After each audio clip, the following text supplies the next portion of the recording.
Сәлем достар, менің каналыма қош келдіңіздер. Бүгін сіздермен сүзбелі шарлотка дайындайтын боламыз. Ең алдымен менің каналыма тіркеліп, осы видеоға лайк басып, қоңыраушаны басуды ұмытпаңыздар. Ең бірінші бізге 3 алма, 2 жұмыртқа, 90 грамм сүзбе, 1 ас қасық қант, 2 ас қасық ұн, 1 шай қасық қопсытқыш қажет болады. Ең алдымен біз алманы жақсылап аршып, ұсақтап, 4 бұрышты етіп турап аламыз.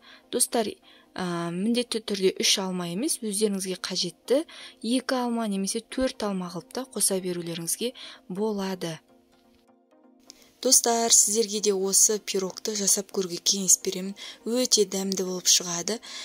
Құрамына 2 ас қасық қана ұн қосылады. Мінекей біз алманы 4 бұрышты етіп турап алдық.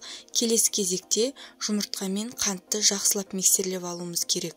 Ол үшін тереңдеу ыдысқа 2 жұмыртқаны 1 ас қасық қантты салып, жақсылап 3-4 есе көтерілгенше миксерлеп аламыз. Жұмыртқа мен қантты миксерлеген кезде басында ақырын жылдамдықта, одан кейін барып жылдамдықты күшейтеміз. Міне қарап тұрсаңыздар, біздің массамыз 3-4 есе болып көтерілді.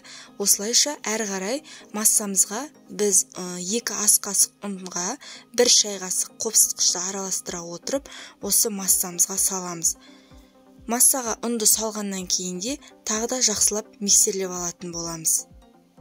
Достар, міндетті түрде сіздер де осы пирогты жасап көріңіздер. Өте дәмді болып шығатынына сенімдімін. Сіздерге бұл рецепт 100% ұнайтынына сенімдімін.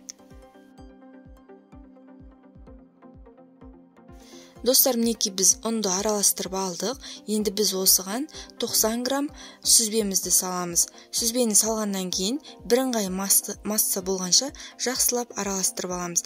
Яғни біздің массамыз біркелкі болу керек.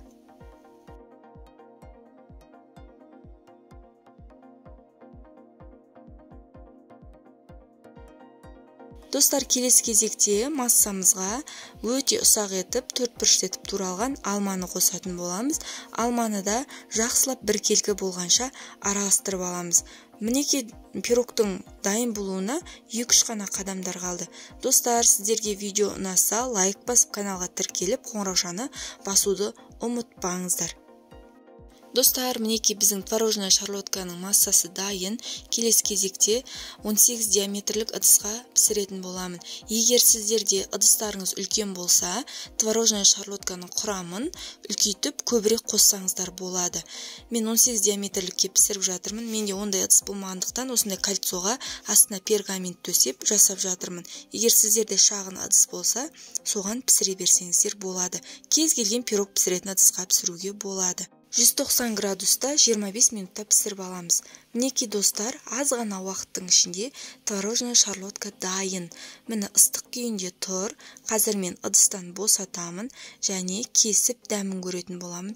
Және сіздерге жұмсақтығын көрсеткім келіп тұр. Міне қараңыздар, өте жұмсақ, дәмді. Шайға өте күшті, керемет. Міндетті түрде сіздер де жасап көріңіздер. Менің каналымдағы рецепттерді бірінші болып көру үшін осы видеоға лайк басып, каналға тіркеліп, қоңыраушаны басып қойыңыздар. Достар, дәмі деген өте керемет. Сіздер өздеріңіз жасап қана дәмін көре алатын боласыздар.